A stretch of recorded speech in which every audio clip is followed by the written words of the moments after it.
ఆద్మీ పార్టీతో పొత్తు వ్యవహారంలో కాంగ్రెస్ పార్టీకి ఇప్పుడు ఆత్మశోధన చేసుకుంటుందంట.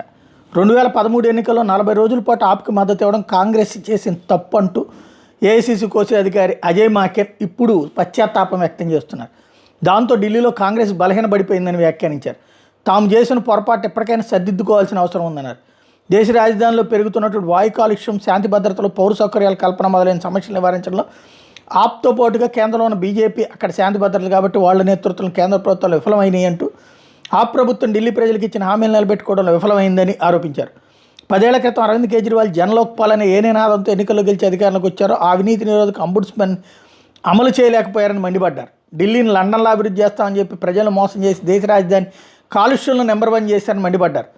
అధికారంలోకి వచ్చిన నాటి నుంచి ఢిల్లీ ప్రజలను ఆయన మోసం చేస్తూనే ఉన్నారన్నారు. ఢిల్లీలో జనలోక్పాల్ని ఏర్పాటు చేయడానికి లెఫ్టినెంట్ గవర్నర్ అనుమతి ఇవ్వట్లేదని తప్పించుకున్న ఆప్ తాను అధికారంలో ఉన్న పంజాబ్లో జనలోక్పాల్ని ఎందుకు ఏర్పాటు చేయట్లేదని ప్రశ్నించారు.